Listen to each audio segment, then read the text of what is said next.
Welcome to the NBA Prop Pick Show powered by EV Analytics. I'm John Metler. He's Adam Scherher. Excited for the Baltimore Orioles season. Adam, how's it going for you today? Going pretty well. Weather's getting nice, almost baseball season. Orioles keep getting hurt, which sucks. But yeah, love this time of year. Everything's good. Yeah, I know. Speaking of loving this time of year, yesterday it was like, we're in Canada here. I'm in Windsor.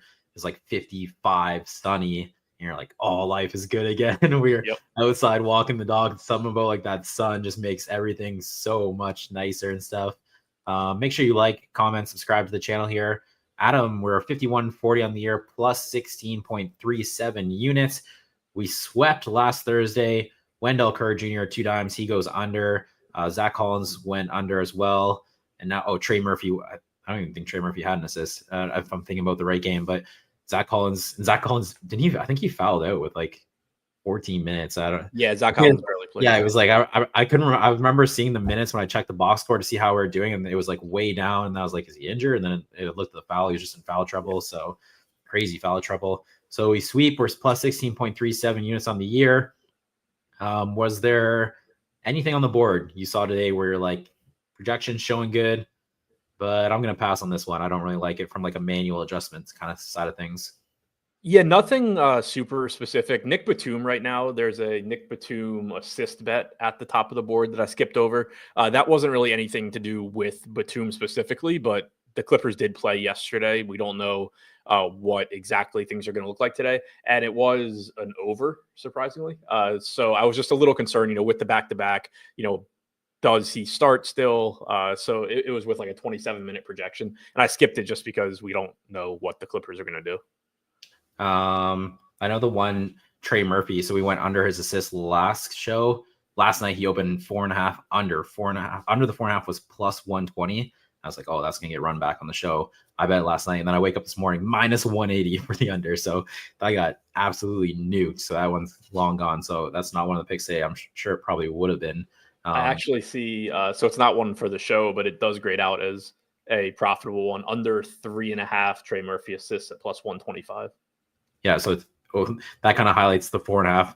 They moved it a full assist and pretty much the same juice, and you're still saying there's value to the under. So that kind of tells you why the 4.5 got absolutely nuked on him. I think because I looked it up too, and he had like I think the last 2 or 3 games he was averaging 3 potential assists. I'm like, your total's 4.5. You're plus money to the under, and you're averaging 3 potential assists. You're not even averaging enough potential assists to get over. You're converting 100%.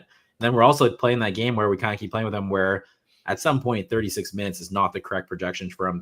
They are starting to lean into that tank just a little bit. You saw Zion rest. You saw CJ McCollum rest. So something to keep an eye there. With the Pelicans, actually, we have something to say about the Pelicans here really soon. We'll get going on the picks here. If you're new to the show, Adam's from EV Analytics. They do fantastic prop projections. You can find them on the Covers website. Go Sports, NBA, prop projections. You can see Nicholas Batum right there.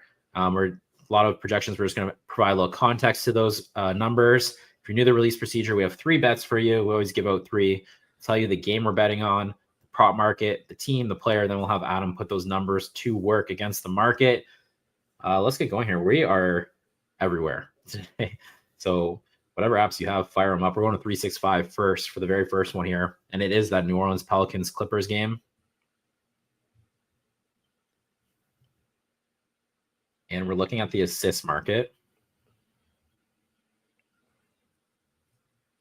Backed by popular demand. I think it's the best market to bet into. And the player we're looking at is Zion Williamson. And we are going Zion under 4.5 assists plus 145. Big plus price here on the under for Zion. So once again, that's Zion Williamson under 4.5 assists plus 145. Pinnacles plus 132. Caesars plus 126. As always, if you see a better price, drop in the chat. Let us know. Kind of depends where you live, what you might have access to. And someone might also be living in the same area that you are. So if you see that better price, drop in the chat there.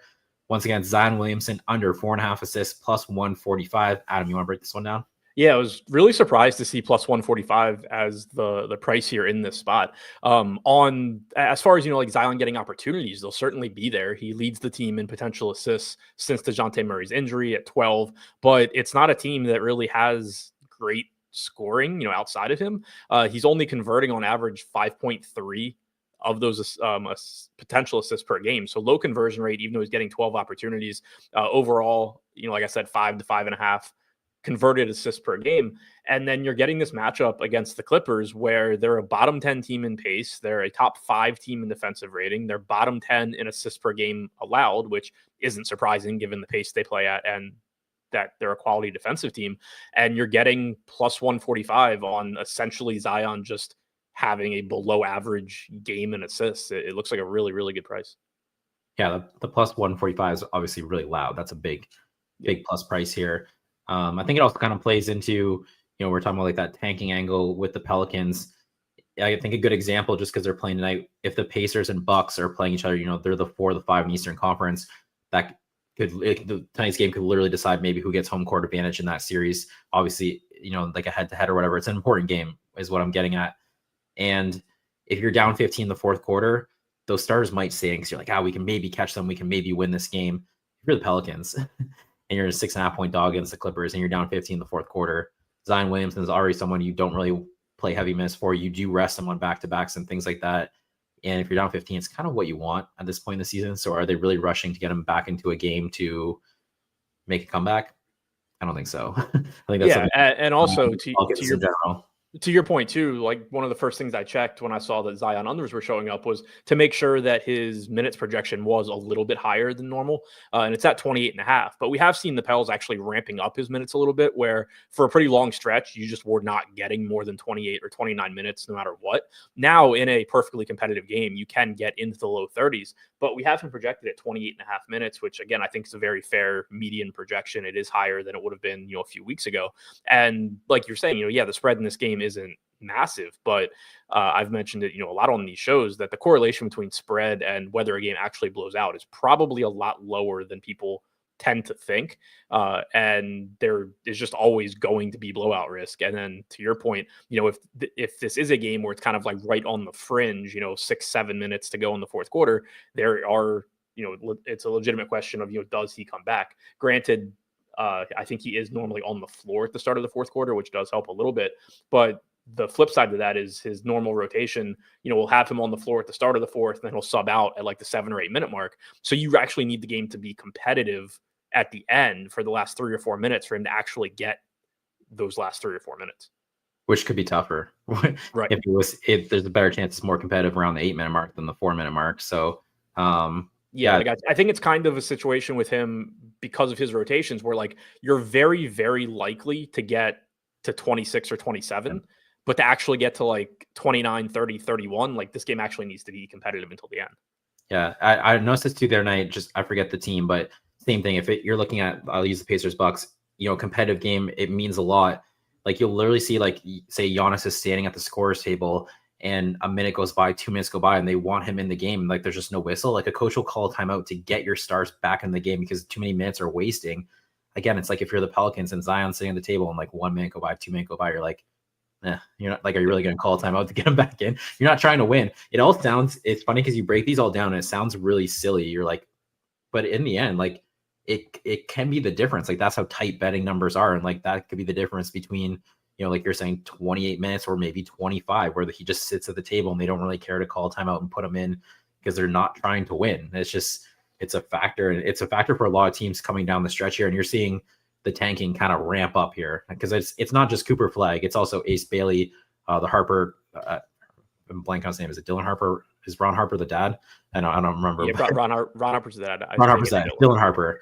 So like there's multiple, and VJ Edgecombe from Baylor. So there's multiple prospects. It's not just Cooper Flag. We keep talking about like capture the flag, but you want to get in like the top 4, top 5 if you can. So and we're seeing teams go for it earlier than usual too. Like normally this seems like it starts the last week in March, first week in April. I mean, we already have the Raptors 2 of their last 3 games just not even playing their actual players in closing time. We're already seeing it. The Sixers, the other day against Utah, just doing insane stuff. So we're seeing all this stuff start up earlier. And the Pels, to the point with Zion, the Pels haven't done it yet, but it is very important this time of year to keep in mind what teams are actually trying to win. Yeah.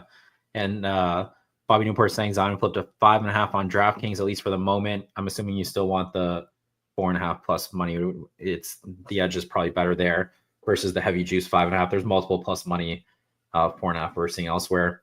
We'll move on to the second bet here, and we're going to FanDuel. And to talk about tanking, we're going Nets Cavaliers. Got the Wizards on the board today too. Nets Cavs. We're looking for the points market.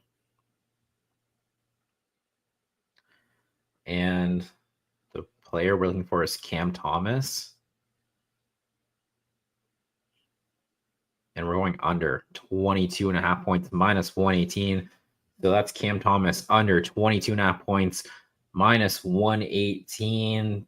I saw minus 120 BetMGM, minus 120 ESPN. So really close there if you have access to those books as well. Adam, you want to break this one down?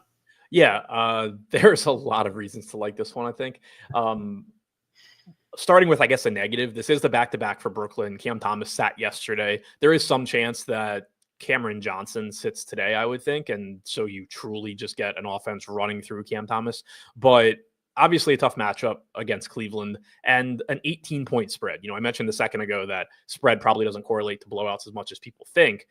18 points is still a lot and relatively likely this game gets out of hand. But the thing that I really like about this bet from a projection standpoint is that, we have seen Cam Thomas's minutes ramping up a bit. Obviously, he's still kind of missing more games than he's playing, but this is with him projected for 28.5 minutes. He played like 26 and a half in his last game. So kind of like with Zion, the first thing I looked at when I saw Cam Thomas under was to make sure that he wasn't being projected for like 24 or 25 minutes with the assumption that he is probably going to play at least a little bit more, going forward. But with a 28.5 minute projection, still having him projected as a good value at under 22.5. And there's a pretty good chance he doesn't get 28.5 minutes in this game from a combination of exactly how many minutes do the Nets even want him to play. And then also they are 18-point dogs. There's a pretty good chance this game isn't even a game in the fourth quarter. They're saying minus 105. Is that Bobby's saying minus 105, 21.5. This one's 22.5. Is the ESPN MGM, is that 22.5 or 21.5? If someone can let us know for that, just so we know for the juice there. You were saying, so Cam Thomas didn't play yesterday. You're talking about the blowout. You're 28 minutes, like you're the Nets. So yesterday I did a fun SGP on the Nets and I had Cam Johnson 20 plus points and it was in there. And he really, like Joey Fernandez, those minutes are like very spaced out and like kind of predictable. Like they're winning against the Lakers, like winning. And Cam Johnson's on the bench from like the 6 minute mark to like, I forget it was like the 6 minute mark to the 4 minute mark. Like, it's just like, hey, you're playing 30. Like he's not going more for these guys. And like D'Angelo Russell, I think he's kind of sitting about like 26, 27, like pretty consistently. Like, it's not like you're exploding these guys into like 35, 40 minutes. You know what I'm saying? Like the Nets are like playing 10 guys, like 20 minutes. Like it's kind of what they're doing. So yeah. Go ahead.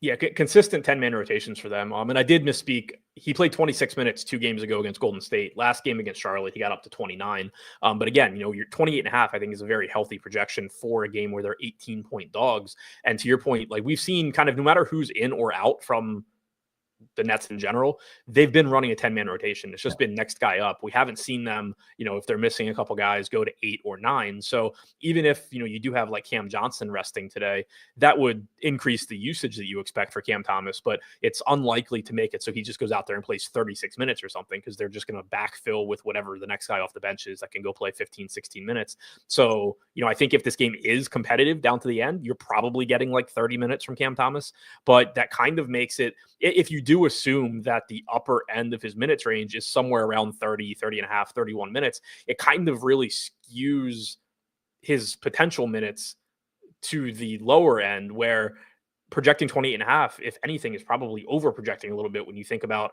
all the ways that he goes under that, whether it's just the Nets do what the Nets do and he only plays 26 minutes, or the Cavs blow them out so bad he plays 22. Like there's so many ways for him to just not get to 28 and a half minutes.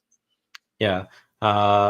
Landscaper Bob saying ESPN MGM Hard Rock have 22.5 minus 105. So that's the best price for sure. Because we had 22.5 minus 118. But Cavs don't take weak teams seriously. Yeah, they've had a couple of games where they've I think last was it the Wizards? No, Hornets. Miles Bridges went for like 46. I think that was the game they almost lost there. They take after the Celtics in that one.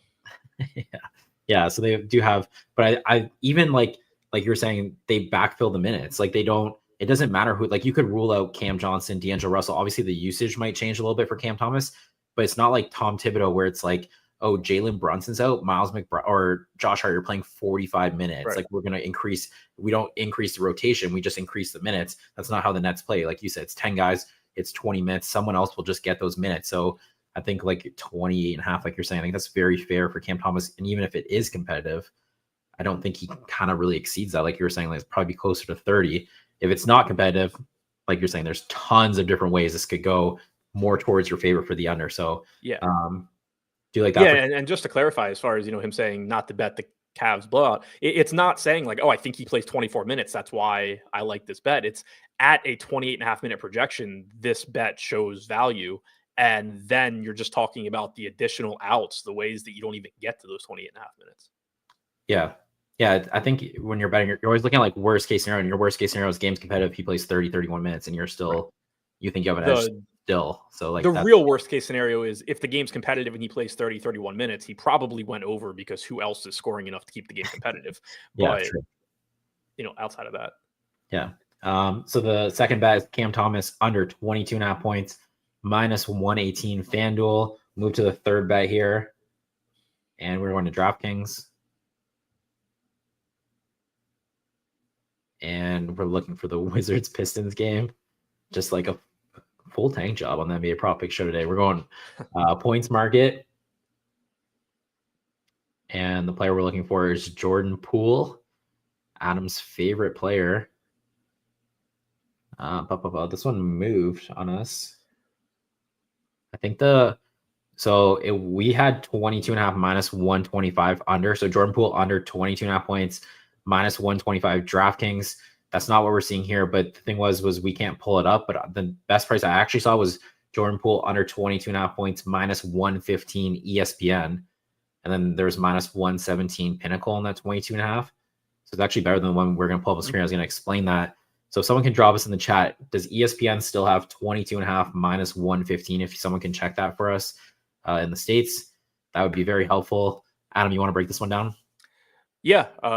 Jordan Poole sucks. No, but I mean, he did cost me a lot of money in DFS last night, which has been usually they have a really big game the next day. But that aside, I think it's just kind of the same situation that we've been talking about where, this is a back-to-back. Maybe he rests, in which case, obviously, you just get your money back. But Middleton sat yesterday. Smart sat yesterday. So we don't have an injury report, but I assume you're going to see them play. Even if not, I don't think it would be a huge deal. Koulibaly got hurt yesterday, but that's not going to really have a big impact on Jordan Poole's usage. And it shouldn't have an impact on his minutes either, because again, the Wizards do not care about winning this game. They prefer to lose games. So again, you're not expecting, even if, guys are out, you're not expecting it to just be, oh, we need Jordan Poole to go play 38 minutes. It's okay. We're just going to go play whoever the next guy off the bench is. And Jordan Poole's still going to play 30, minutes, give or take. So one thing I did like from a projection standpoint is similar to what we were talking about with Cam Thomas.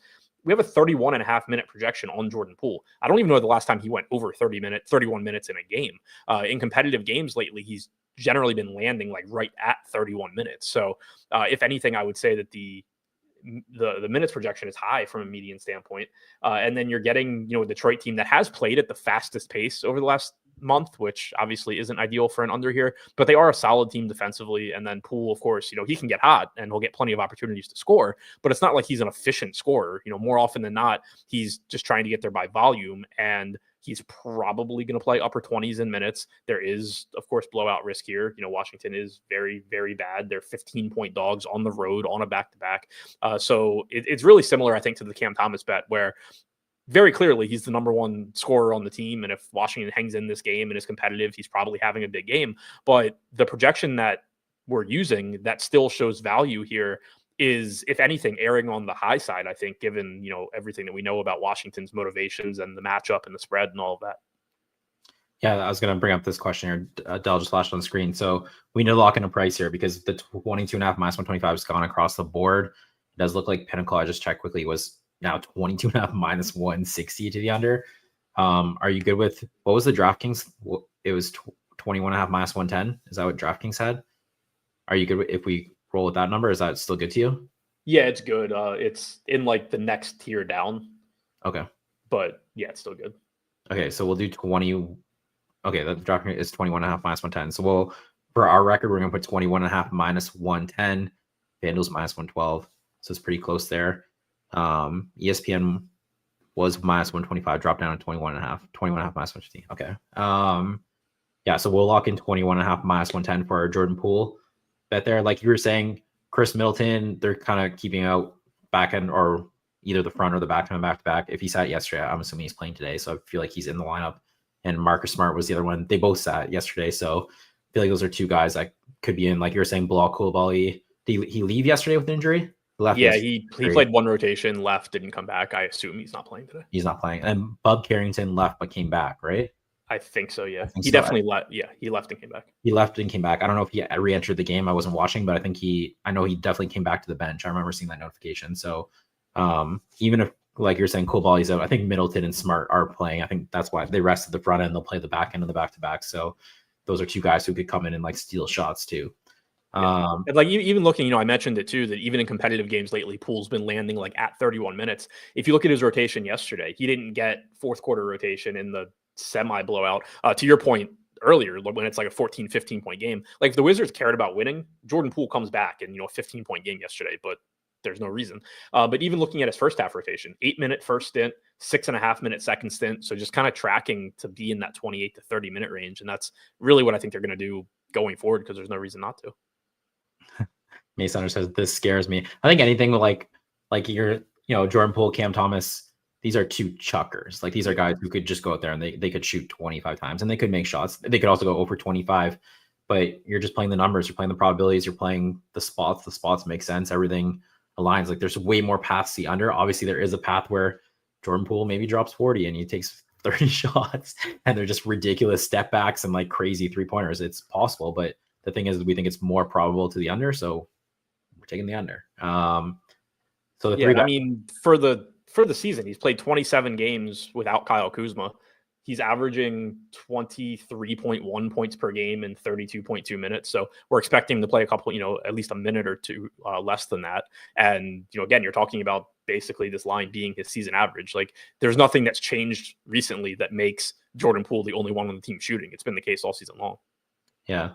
And Bruce Adele makes a good point. We got Ausar Thompson on the perimeter playing defense. So that's one of those demons on the perimeter who can harass the shit out of Jordan Poole. So you really like that matchup too. The Pistons have, I don't know, I saw yesterday. I don't know if it can't be for the season, but it's maybe the last 10 games. They have the second best defensive rating in the entire NBA. They're 10th for the season. They're 10th for the season. Yeah, I don't know what the splits were. I don't remember the time window on that, but they were like one point behind the Thunder or half point behind the Thunder, I think, for the best rating. So since February 11th, they've played at the fastest pace, but they also have the best defensive rating. Yeah, so like you kind of think of like, I don't really think of the Pistons as like a really great defense, but that also lines up with Ausar Thompson coming back, the minutes restriction being pulled off him, and this guy is a weapon on the perimeter as like a defender and stuff. And Cade Cunningham, all these other guys are like willing guarders that the Pistons try. That's the thing with the Pistons. They every single night they go and they try. So you don't really think of the Pistons as a great defense, but they are guarding. So keep that in mind too. The three bets: Zion Williamson under 4.5 assists plus 145. Cam Thomas under 22.5 points minus 118. Jordan Poole under 21.5 points minus 110. Adam, you want to let the people know where they can follow you, where they can get more information, where they can find out where to get burned by Jordan Poole and DFS? Yeah, you can follow me on Twitter at ShipMyMoneyDFS and check out the Endgame Syndicate YouTube channel for more DFS content over there. All right, like I said, we're 51.40 on the year plus 16.37 units coming off a sweep. Let's get a second sweep here with 3 tanking players. This concludes the NBA Prop Pick Show powered by EV Analytics. We will be back Thursday, 10:30 a.m. Eastern. Good luck with your bets. Del, play the song.